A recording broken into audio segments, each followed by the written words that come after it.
আসসালামু আলাইকুম। শীতকাল তো চলেই এসেছে আর শীতকাল মানে নানান রকমের পিঠা। তাই আজকে একটি পিঠার রেসিপি নিয়ে হাজির হলাম, আর সেটা হচ্ছে পাটিসাপটা পিঠা। খুবই সহজেই মাত্র কয়েকটি ইনগ্রিডিয়েন্টস দিয়ে তৈরি করে দেখাবো পাটিসাপটা পিঠা। আশা করি আজকের রেসিপিটি ভালো লাগবে। ভালো লাগলে ভিডিওটিতে একটি লাইক দিয়ে দিবেন।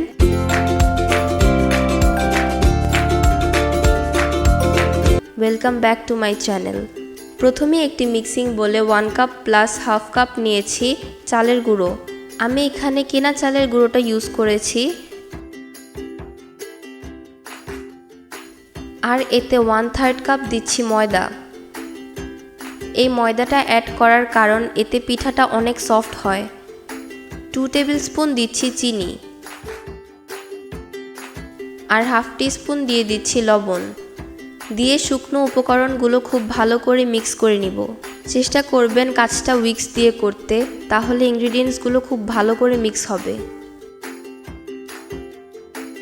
এবার এখানে আমি দিচ্ছি খেজুরের গুড়।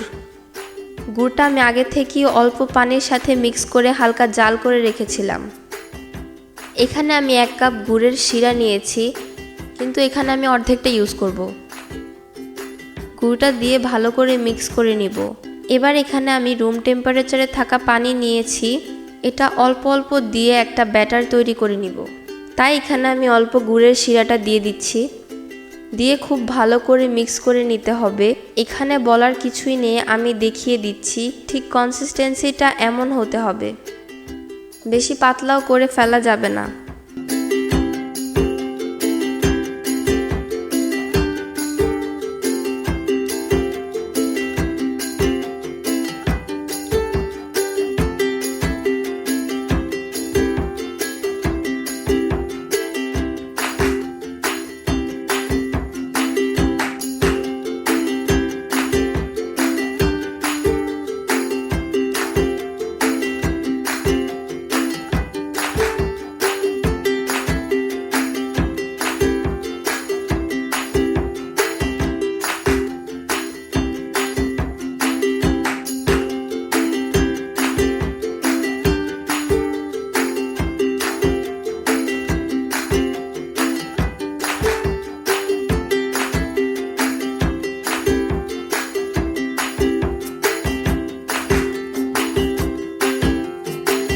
এবার আমি খিরসাটা তৈরি করে নেব। তার জন্য একটা প্যানে 1 লিটার ফুল ক্রিম দুধ নিয়ে নিয়েছি।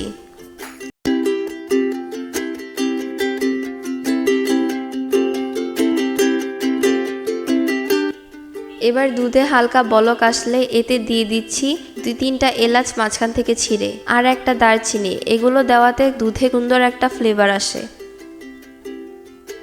এবার দুধটা অনবরত নাড়তে হবে, না হলে প্যানের নিচে লেগে যাবে। নাড়ার সময় প্যানের সাইডে যে সরটা জমবে সেটাও ভেঙে দুধের সাথে মিশিয়ে নিতে হবে। আর এই পর্যায়ে চুলার জালটা হাই থাকবে। দুধটা নাড়তে নাড়তে কিছুটা কমে এসেছে। এবার যে গরম মশলাগুলো দিয়েছিলাম এগুলো তুলে নিচ্ছি। গরম মশলার স্মেলটা দুধে চলে এসেছে, তাই আর রাখার প্রয়োজন নেই। এখন একটি বাটিতে আমি চালের গুঁড়ো নিয়েছি, এতে কিছুটা দুধ দিয়ে মিক্স করে নিচ্ছি।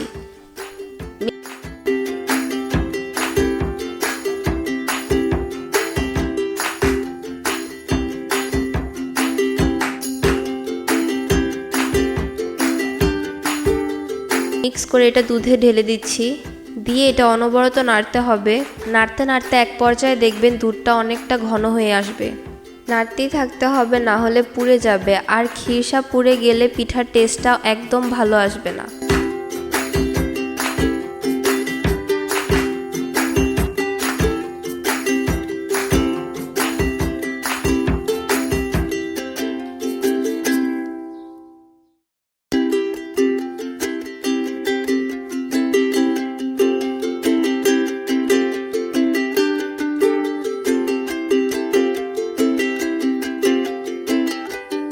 এবার বাকি যে শিরাটা ছিল সেটা অল্প অল্প করে এতে দিয়ে দিচ্ছি। এখন আমি চুলার আঁচটা মিডিয়াম টু লোতে করে দিব। এটা অনবরত নেড়েই গুড়টা অল্প অল্প করে মিক্স করতে হবে।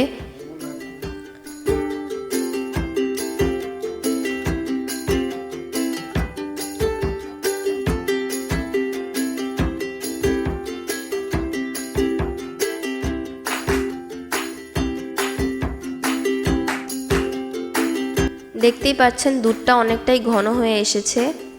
আমি এর থেকে বেশি আর ঘন করব না, কারণ ঠান্ডা হওয়ার পর খিরসাটা আরও ঘন হয়ে আসবে। খিরসাটা রেডি হয়ে গেছে, এখন পিঠাটা তৈরি করব। তাই একটা প্যানে খুবই অল্প তেল দিয়ে ব্রাশ করে নিচ্ছি। এখানে বেশি তেল ইউজ করা যাবে না, বেশি তেল দিয়ে দিলে পিঠাটা ভালোভাবে হবে না। এখন এখানে কিছুটা ব্যাটার দিয়ে প্যানটা ঘুরিয়ে পুরো প্যানে ছড়িয়ে নিচ্ছি।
আমি ব্যাটারটা একটা গ্লাসে ঢেলে নিয়েছি, পুরো প্যানে ছড়িয়ে দিয়েছি।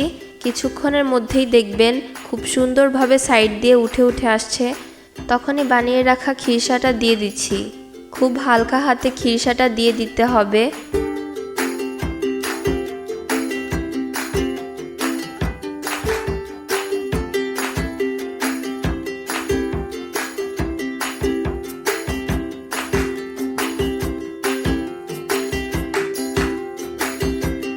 এখন খুব সাবধানে পিঠাটা ফোল্ড করে নিতে হবে। ফোল্ড করে আমি 2-3 বার উল্টে হালকা ভেজে নিচ্ছি।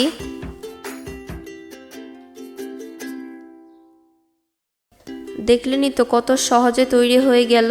এখন ঠিক এভাবেই সবগুলো পিঠা তৈরি করে নিব। এই তো তৈরি হয়ে গেল পাটিসাপটা পিঠা। আশা করি আজকের রেসিপিটি ভালো লেগেছে। এরকম আরও রেসিপি পেতে চাইলে হাংরি জোন বাংলা চ্যানেলটি সাবস্ক্রাইব করে আমার পাশেই থাকবেন। দেখা হচ্ছে নেক্সট ভিডিওতে নতুন কোনো রেসিপি নিয়ে। সেই পর্যন্ত ভালো থাকবেন। আল্লাহ হাফেজ।